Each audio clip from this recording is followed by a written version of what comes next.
정혜연입니다. 안녕하십니까. 월간조선 최우석입니다. 사실 저번 시간에도 말씀을 드렸는데 이제 월간조선 TV가 조금 개편을 했습니다. 그래서 이제 이름을 기자들 이름을 딴 채널로 바꿨습니다. 예를 들어서 이제 최우석 TV, 정혜연 TV 이런 식으로 이름을 바꿨는데 이번 시간이 정혜연 TV의 첫 번째 시간이 되는 겁니다. 예. 2020년이 기업 족쇄 입법의 해가 된 이유라는 주제로 정혜연 기자와 말씀을 나눠볼 건데요. 요거와 관련해서는 드릴 말씀이 많기 때문에 이제 3탄, 3번에 나눠서 이제 방송을 할 겁니다. 요게 첫 번째 시간이고요. 이제 말씀 나눠보도록 하겠습니다. 정기국회 마지막 날이죠. 지난해 12월 9일 국회가 125개의 법안을 의결을 했습니다. 그 중에는 3법 개정안이 포함되어 있었는데요. 문재인 정부에서는 공정경제법이라고 이름을 붙였습니다. 예. 그런데 기업들은 공정법이 아니라 규제법이라고 말을 합니다. 더 나아가서 2020년은 기업 족쇄 입법의 해라고 규탄하고 있습니다. 그 이유가 무엇일까요? 예, 정혜연 기자께 한번 여쭤볼게요. 예. 많은 분들이 체감을 하실지 못할 수 있어요. 네. 기업법이 바뀐 것이 나랑 무슨 상관이 있느냐고 그렇죠. 하실 수 있습니다. 네. 그런데 상관이 있습니다. 상관이 있고, 그렇죠. 더 나아가서는 이제 우리 기업의 이제 기술력, 네. 해외 유출 문제로까지 연결되고 그렇게 될 경우, 회사가 만약에 힘들어지고 그러면 내 일자리를 잃을 수도 있고, 그렇죠. 또 지금 여태까지 우리 기업들 전 글로벌하게 정말 잘하고 있는데 네. 그 지위를 잃을 수도 있는 심각한 법입니다. 어... 왜 그런지에 대해서 네. 한번 좀 쉽게 조목조목 말씀을 드리도록 하겠습니다. 네네네. 이번에 통과된 법 중에 감사위원 분리 선임이라는 게 있어요. 네네. 이거에 대해서 좀 말씀을 드릴 텐데, 그 주주총회라고 하는 거는 네. 이게 보통 주식회사잖아요. 네. 만약에 우리도 어떤 주식을 갖고 있으면 우리가 다 의사 결정을 할 수가 없기 때문에 그렇죠, 그렇죠. 1년에 한 번씩 네. 그게 정기주총 네. 또는 이제 임시주총 네. 중요한 사안이 있을 때 그럴 때 해서 이제 그 주주총회를 통해서 의사 결정을 합니다. 네. 제일 중요한 거는 그 주총장에서 전문 경영인을 뽑는 거고요.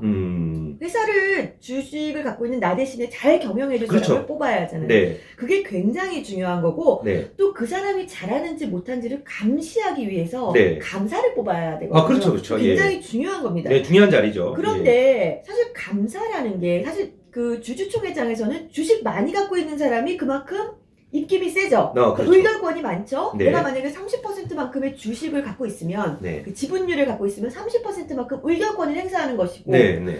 그러니까 또 5%만 갖고 있으면 5%만 하는 거죠. 네. 그런데 만약에 내가 대주주라고 해서 감사를 내 맘대로 만약에 뽑아요. 네. 왜냐면 감사는 전문 경영인을 감시해야 되는 사람이거든요. 네. 근데 내가 전문 경영인도 뽑고 감사는 내가 뽑으면 좀 문제가 있을 수 있다. 서로 견제가 안 되니까요. 안 되니까. 네. 그래서 그 대주주도 감사를 뽑을 때는 의결권의 3%만 제한한다. 네. 그러니까 예를 들어 내가 주식을 3% 갖고 있어도 감사를 뽑을 때만큼은 내 그 30%의 의결권이 3%인 거예요. 그렇죠, 그렇죠, 그렇죠. 10%를 갖고 있어도 3%. 네. 그렇게 제한을 한 겁니다. 네.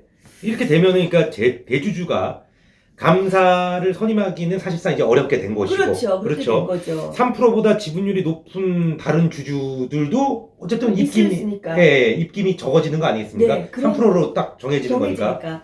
거기까지는 괜찮았는데 네. IMF가 되면서 좀 상황이 달라집니다. 어. IMF가 되면서 감사가 기능을 제대로 했다면 네. 과연 이런 위기까지 왔겠느냐, 외환위기가. 그러니까 감사들이 잘 못해서 외환위기가 온 거다. 그러니까 감사 한 명 가지고 안 되겠다. 네. 아예 감사위원회를 만들려고 그런 거예요. 네네네네.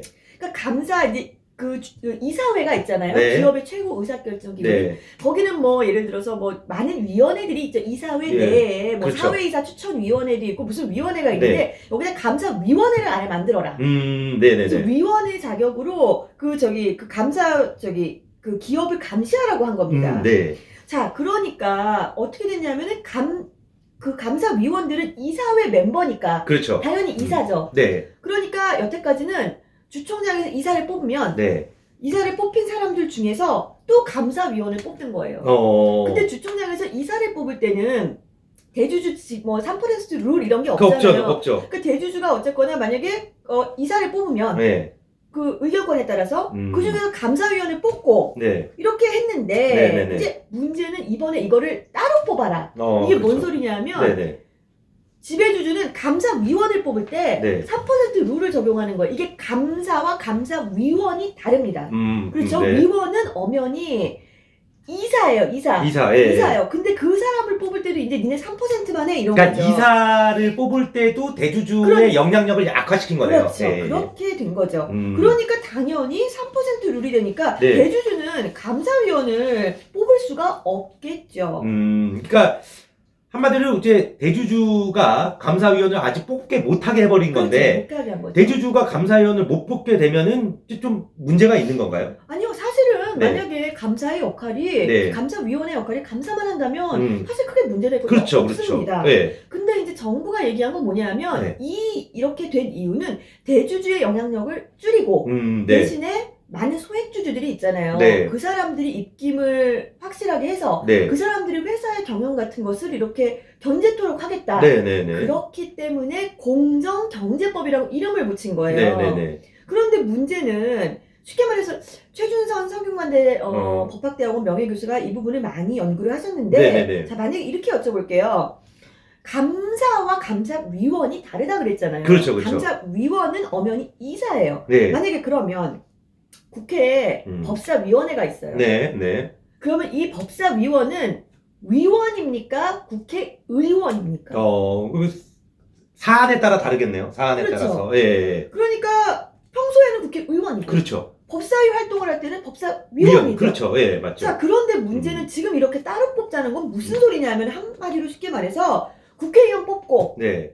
법사위원회 위원 따로 뽑고 네. 그러니까 따로 뽑자는 거잖아요. 그렇네요. 예. 따로 뽑자는 거죠. 네. 자, 거기다가 네. 그러면 법이라는 게 취지가 있으면 그 감사를 그렇게 룰을 감사가 정확히 해야 된다. 저도 그 부분에 동의합니다. 네. 굉장히 동의하는데 막아야 되죠. 네. 대주주의 전횡을 막아야 하는데.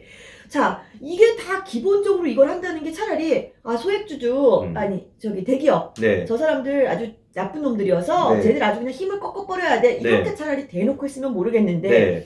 이번 법안을 통과시킨 의도 자체가 소액주주 보호라 그랬잖아요. 그렇죠. 자, 그런데 혹시 이 법이 통과돼서 네. 소액주주들이 굉장히 행복하다는 기사를 본 적이 없죠. 이게 저는 소액주주랑 무슨 연관이 있는지도 사실 잘 모르겠어요. 이 소액주주를 보호하는 차원에서 네. 법을 발의를 해서 통과까지 시켰는데 네. 자, 소액주주는요. 사실 통상 안 그러신 분도 있겠지만 네. 통상 우리나라의 소액주주들은 주식 보유의 목적이 주가 차익을 노리는 투자자입니다. 그죠. 투자 의미가 크죠. 주식을. 예. 주총장에 잘 가지도 않습니다. 그렇죠. 예. 네, 무슨 시민단체가 아니고서는. 네, 그리고 맞아요. 요즘 동학개미라고 얘기 많이 하죠. 네. 근데 이분들이 이제 나스닥이나 이제 아예 미국에 직접 투자를 하는 분들을 서학개미라고 그러더라고요. 네, 서양에 투자한다고요? 예. 그럼 서학개미들이 네. 아마존 주식이나 테슬라 주식 갖고 있다 그래서 네. 주총장에 가는 거 보셨습니까? 아니죠. 뭐 주식 올랐다고 난 이제 일 그만두고 편히 쉴란다. 그런 사진은 봤습니다. 아니, 예. 그러니까 소액주주들이 거기다가 막 주식 발행수가 막 4억 주, 5억 주 이런데 막 100주, 1000주를 가봐야 의미도 없고. 네. 그러니까 최준선 교수는 이렇게 얘기를 합니다. 결국은 공정이라는 가짜 프레임으로 소액주주들에게 뭔가 줄 것처럼 현혹을 했지만 네. 사실 소액주주들은 아무 감흥도 없다. 네. 그런데 오히려 감흥도 없고. 그러니까 법을 제정할 때는 누가 좋아지는 사람이 있어야 될 거 아니에요. 이거는 근데 대주주만 안 좋아지는 거 안 아닙니까? 좋아졌어요. 예. 그렇죠? 그런데 대놓고 대주주 규제법이라고 할 수는 없으니까 네. 그 앞에 공정. 공정한 경제를 위한 공정경제법이다. 네. 그러니까 기업들은 아니다. 차라리 그러면 까놓고 기업 규제법이라고 얘기를 해라. 네. 이게 어떻게 공정경제법이냐? 그렇죠. 라고 얘기를 하고 있는 겁니다. 네.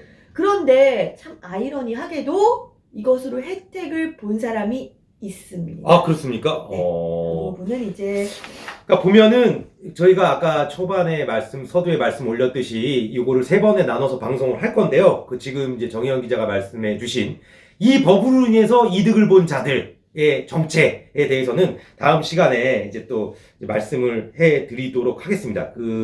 다음 시간도 많은 관심 부탁드리겠습니다. 예, 감사합니다.